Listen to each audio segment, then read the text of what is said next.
Thank you very much. I'm amazed by how you do your business. I've been sitting here watching, I keep thinking, what if the U.S. Congress operated like this? But then you couldn't get 40,000 lobbyists in this space. I'm proud to be part of the UCC Church from Oberlin, Ohio, and I'm proud of the denomination and all the work that you do and the connection that you're making between theology, church operations, and ecology, and the natural world we live in. I'd like to talk a bit about climate change. It is the issue of our time, and we have it on high authority that we were given a choice between life and death, and we were asked to choose life.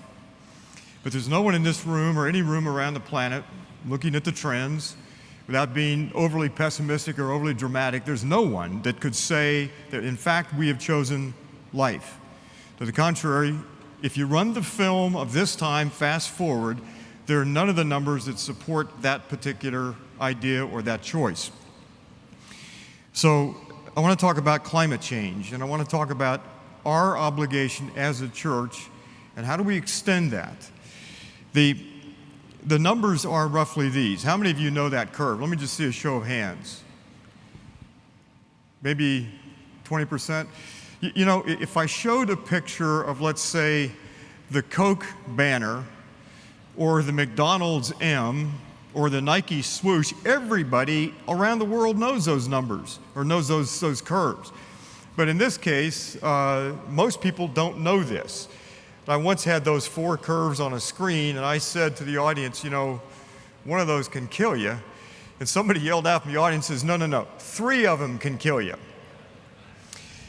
And the issue is, this is what's called the Keeling curve. And you'll notice the sawtooth, if I can go back to the slide here, the sawtooth configuration of it. The Keeling curve is a record of carbon dioxide in the atmosphere.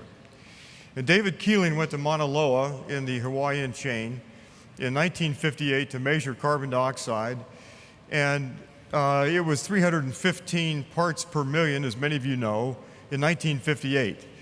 We just crossed 400 parts per million a month and a half ago. We've never been there before. Now, if you take this line, and this is the professor and me coming out, if you take this line and extend it to the left-hand side out about 640,000 years, it doesn't go above 280 parts per million. And if you weaken the standards of evidence a little bit, you can go out several million years further to the left-hand side here, and the same is true. It doesn't go above 280 or 290 parts per million. That's a complicated way to say we've never been here before, not as a species. The planet has been, but that was millions of years ago. If you go to the right-hand side of this, there is no plan to stop this before it hits 450 or 500, and some people believe they're on a path for 1,000 parts per million. Now, the theory that we work with as a society is that, gee, you can raise the temperature of the planet, you can turn the thermostat up, and nothing else wobbles over on the other side. But that's not the way the world works. That's not the world you read about in the morning paper or see in the news, or that's not how this black swan world works, where small changes have very big effects. So this is one of the problems. The black arrow indicates that there is a 30-year lag between what comes out of our tailpipes and smokestacks and the climate change-driven weather effects that we experience. And the world, if you pay attention to this, you know that all around the world now for years and years, we're seeing hottest hots, wettest wets, driest dries, windiest wind conditions. In other words, we're seeing the planet not just get warmer, but it is destabilizing in all kinds of ways. You don't just raise the thermostat and nothing else happens on the other side. And so this 30-year lag poses a problem for us. We're good at solving problems, but we're also prone to procrastinate. And so the effects that we're seeing now have nothing to do with 400 parts per million. Do you follow me? This has everything to do with what we did in 1982 and 1983 when Ronald Reagan told us it was morning in America again. I'm not going to be political, but it's now twilight. So here's the difficulty. We hit 400 parts per million about 6 weeks ago. The rate of increase is rising, and so the effects are now locked in for 30 or so years. And I will tell you, as a teacher of young people for about 40 years, this is the hardest thing we have to message. Do you tell the public the truth and then be as positive and optimistic as you can possibly be? Now, I want to make a distinction with this. Optimism is a prediction that you're going to win. And as a longtime Cleveland Indians fan, I haven't been optimistic since Willie Mays caught that ball out in center field off Vic Wirt's bat. If you're old enough, you know what I'm talking about. If you're pessimistic, that's a sin. You don't want to go there. And so hope is that middle ground. And hope is a verb with its sleeves rolled up. If you're optimistic or if you're pessimistic, you don't have to do anything. If you're hopeful, however, you have to do something. It's a real honor to follow the preceding presentation. Those are UCC members and pastors and churches doing things and actually engaged in changing the world. So here's what the future looks like. Let me just run this ahead. And I want to explain this slide a little bit. These are two curves. One is CO2 in the atmosphere, and that one is the vertical line going straight up. The other is temperature, and we know from the science that these go kind of in tandem. One goes up, the other goes up. There can be a bit of a lag, but these are related, as is methane and some other things. It's not entirely clear about cause and effect, but these run in tandem. Now, the right wing, and I don't want to get into politics, but the right wing has made a big deal about that bottom circle here, that it appears that temperature has leveled off. Now, here's where we all need to be students of how the world works as a physical system. We're engaged in a massive effort now to try to understand how we provision ourselves with food, energy, water, materials, all those things that we do over here, human intention, and somehow match that up with the way the world works as a physical system. Do you follow me? That is the ultimate design issue. And then we have to understand how the world works to inform intention. There's that little feedback loop that comes back to what we think we can get out of the planet and how many generations that can be sustained. And the word sustainable means we do what we do now in ways that honor the requests and the needs and so forth of future generations as far as you can go. Now, this little plateau here, that bottom right-hand arrow, here's what goes on. And the Earth is a complicated system. It isn't just complex, it's complicated. It's both of those things. And we're understanding this little by little. But in my lifetime, what's called Earth system science has grown dramatically. And now your job and my job is to begin to connect Earth system science with theology and church operations, or in my case also with education and whatever other professions you may have. So here's the other side of the science that has not made much of the press. So why did that little plateau occur? Well, the Earth warms unevenly. And we've got to understand enough Earth system science to counter the right wing that is confusing the issue. And so what you're looking at are the blue lines here. That is the ocean down to about 2,000 meters below the surface. The oceans have been the big thermal anchor. And so the Earth doesn't warm immediately. You don't emit carbon from your car or a smokestack, and all of a sudden the Earth warms at some predictable level. They are not that tightly coupled, but they are closely coupled.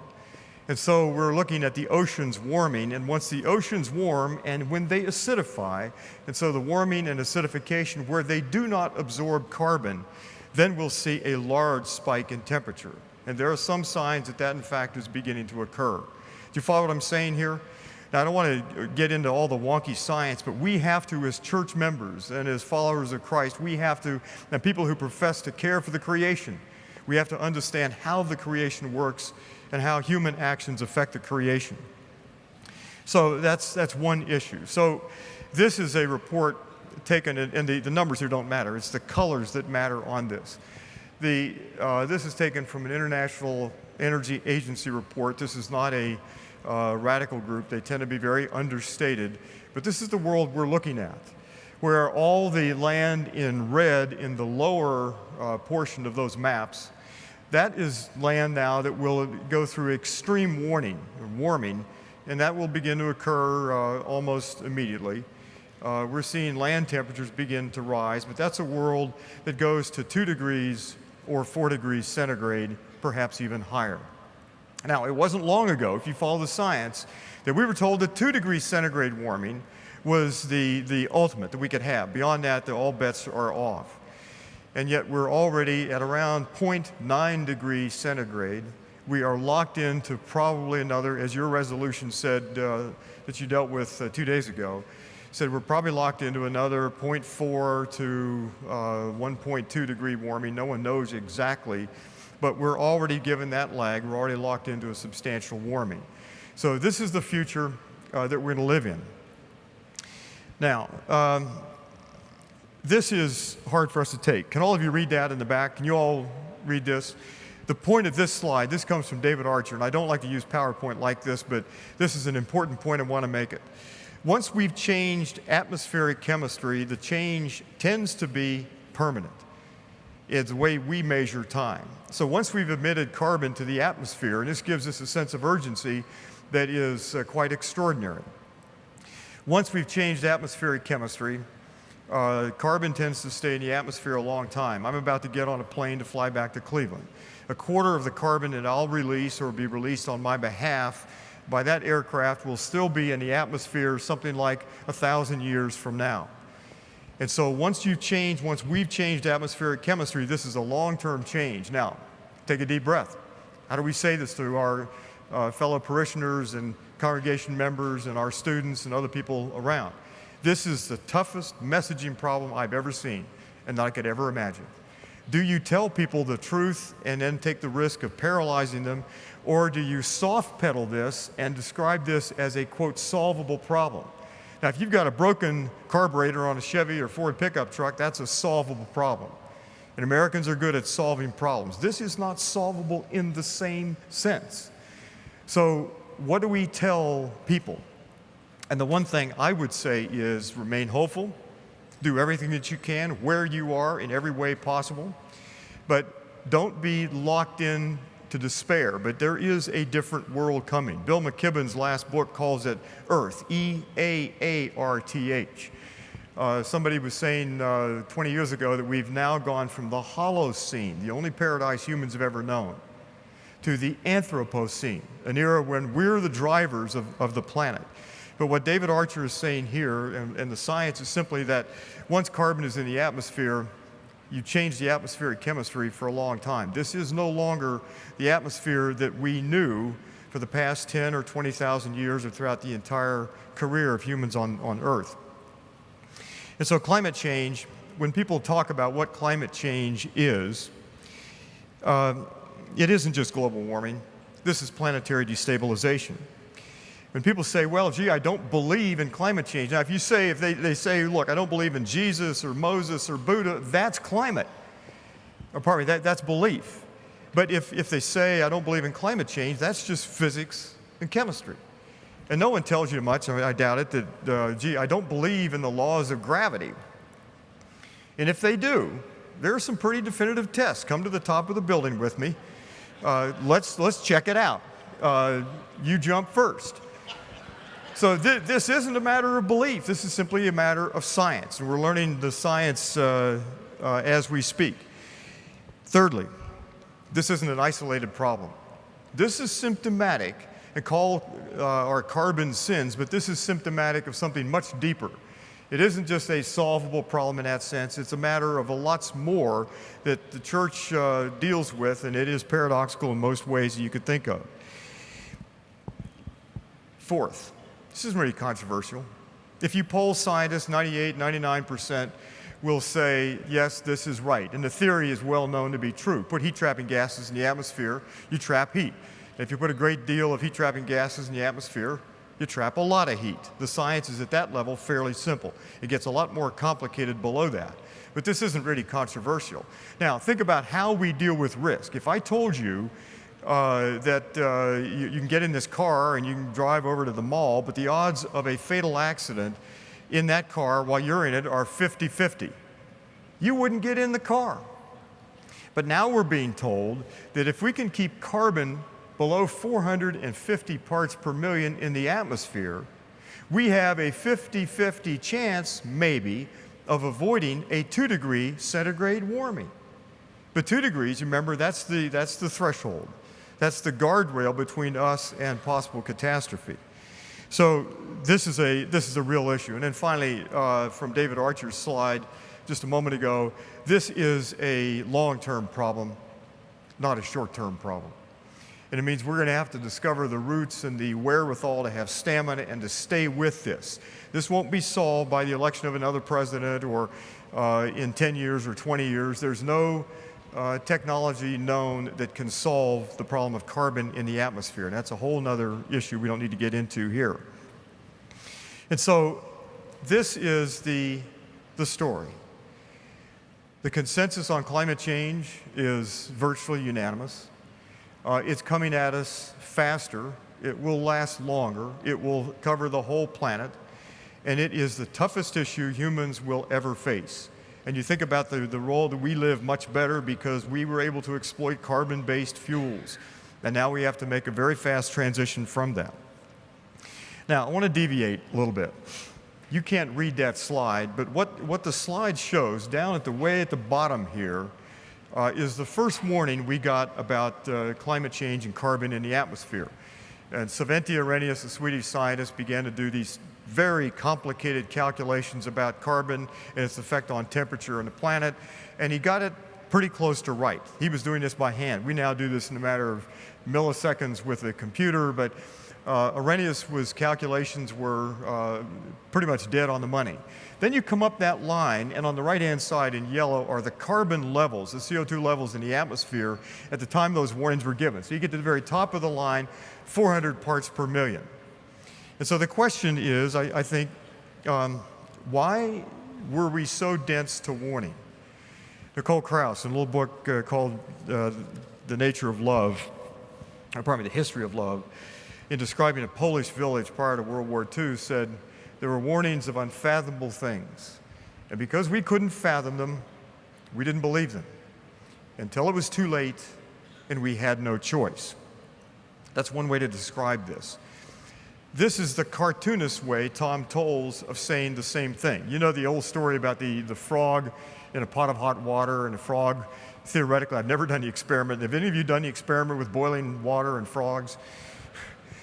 The theory goes that frogs, if the water temperatures raise slowly, won't jump out of the pot. Actually, a friend of mine who ran the experiment said it wasn't true. After a certain temperature, they all jumped out. I've never done it, didn't ask what he did with the frogs. Tom Tolles describes it in this way, but it's the same point Nicole Krauss was making, that we've been dense to warnings. And I want to stray into politics just a little bit here. Why did we not pay attention to the warnings? Well, the first thing is I want to get into something controversial, but I don't think it's far out. First thing is the corporation. There's a decision in 1886 which allegedly, and it's a more complicated decision than I'm going to describe it, but allegedly gave the legal rights of persons to corporations. Now, we'd had a long history of warnings about corporations. Go back to James Madison and Thomas Jefferson and Abraham Lincoln and lots of people who looked at corporate behavior and said, hey, we got a problem here. But the role of corporations in provisioning us with food, energy, water, materials, healthcare, entertainment, and so forth and so on has grown over the years. And in this decision, the railroad decision, Santa Clara County decision, didn't have anything particularly important about it. It was unpaid taxes on railroad rights of way. It wasn't that big a deal. But in the way the decision was written up and the way it was interpreted, the court said that, or it was assumed that the court had said, that corporations have the legal rights of persons. Now, you and I are persons, and we can be in one place at one time. Our assets are limited, our lives are limited, and so forth. Corporations can be all over the planet. They can live for many years, in some cases centuries, and they have no conscience. We have a conscience when it's honed and used properly. But to give them the legal rights of persons, freedom of speech and so forth and so on, that opened the door to more mischief than we can begin to describe. The second decision, Buckley and Vallejo, said that the expenditure of money is a form of freedom of speech, the First Amendment. And then Citizens United more recently, under the present court, said that corporations can give all the money that they want in the electoral process without consequence. And they don't have to tell who the money came from. We got a problem. And the problem comes down to, in part the resolution that you worked on a day or two ago, corporations legally can destroy the earth. They sit on fossil fuel assets, as all of you discussed, that amount to somewhere over 3,000 gigatons of carbon-based fuels, and legally they can burn the whole thing. There is no doctrine of law or justice, maybe morality, but no doctrine of law or justice that would prevent them from doing that. So this presents us with a huge conundrum. And the choices we face are, do you divest, or do we go after the legal right or go after the legal right of corporations to do what they are doing? And so ExxonMobil has every intention, as every other fossil fuel-based company, of burning the whole thing. And so they can keep the party going a few more years and keep the profits coming in, but the end result is a planet that no longer supports life as we know life today. It certainly doesn't support civilization. And so this is an issue about the rights of corporations. And our choices are to basically confiscate or to compensate. And so we struggle to find ways in which you can resolve their rights as persons and large holders of assets and power with our right to survive on the earth and the rights of future generations as well. So that's one possibility. Here is a second issue. We've made markets into something that resembles God. And that's no new revelation here to you. And if you pay attention to lots of theology and lots of work in economics, this is a well-known fact. This is the crew that, by the way, Time magazine selected in 1999 on a cover issue to save the world. And they did a heck of a job. The front person there, Alan Greenspan, was quoted in New York Times in October after the banking collapse of 2008, saying that he had discovered a flaw in his thinking. Well, imagine that. Mark that down. There was a flaw somewhere in the way the economy works, this growth economy. But you can't necessarily read this slide, but if we made a list, or you make a mental list of all of the things that are wrong with the present economy, and just start at the top of that list on the screen here, we're trying to calibrate the laws of economics as we understand those that began with Adam Smith in 1776 in the publication of a little book called a big book called The Wealth of Nations, with the way the earth works as a physical system. And that's 3.8 billion years old, and to calibrate these laws of economics that we kind of stumble along and we believe that they're laws with the way the earth works as a physical system, it isn't going very well. And then the last item here, among others, you can make a long list of things that are wrong with the economy. The belief that somehow the more stuff that we have, the happier we are. Well, we have a problem because everybody knows, certainly in this room knows, that the amount of stuff you have doesn't make you happy. Beyond some fairly minimal level, the amount of stuff just adds to your problems. And so it turns out when people study the happiness of Americans, our happiness peaked statistically about 1957. Now, for me, it was a little bit later, but that's another issue. But the amount of stuff that we had, so that flat lines like this, but the amount of stuff we had keeps rising like that. Then you've got to explain, why is it that delta between the amount of stuff we have and our happiness level is so large and continues to grow? Well, it's one of those moments where you slap your forehead and go, duh. We know that. And we know the things that make us happy are the bonds that we have with each other. It's the neighborhoods. It's what you do in your church. It's friendships that you have. It's music. It's poetry. It's baseball, whatever it may be, but it isn't stuff. And so that's another issue. And then finally, I want to address this. So many of the things that ail us have to do with inequality that is a direct result of corporations and the way we conceive how we earn our keep in the world and inequality. So when you run the numbers come out somewhere between 400 people easily could fit in this room several times over. 400 people have more net wealth, not income, but net wealth than 150 million Americans.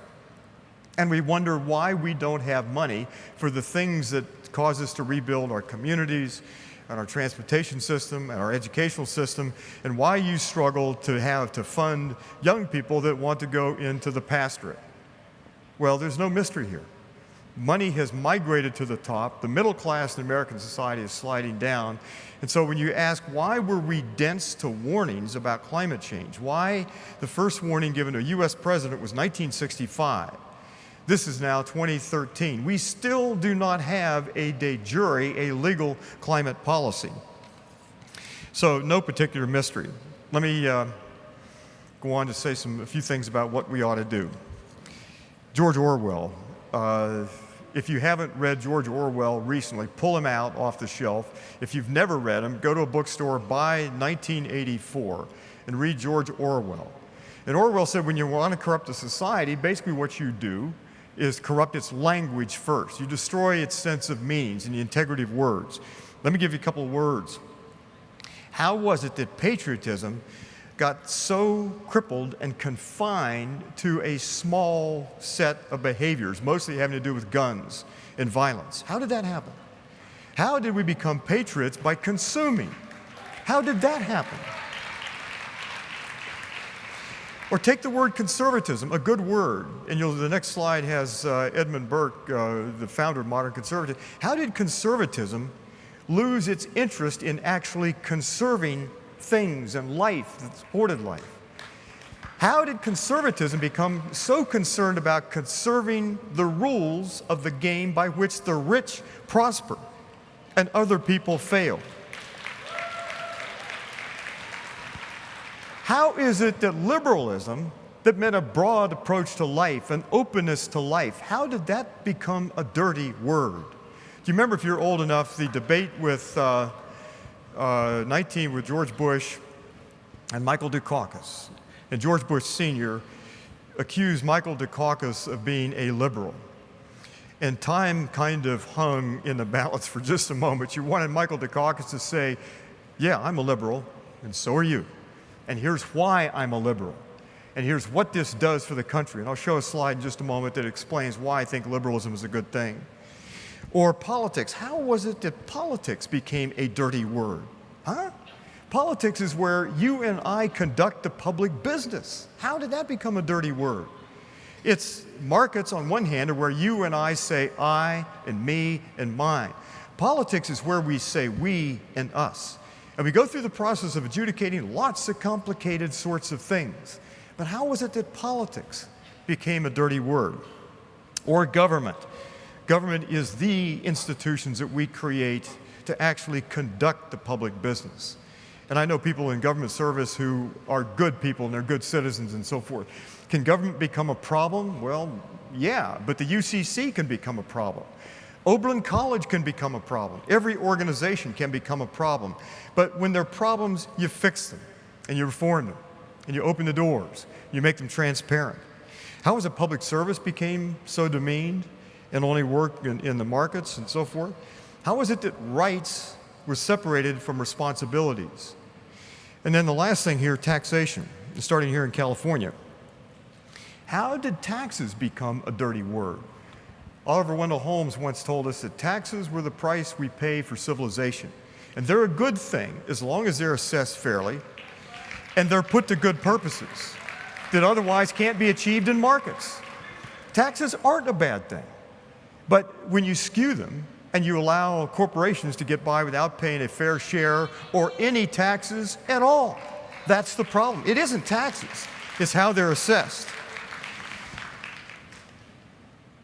Here's liberalism. You can't read that necessarily, but think of what we've gotten from liberalism over the course of the past, or liberals over the course of the past century or longer.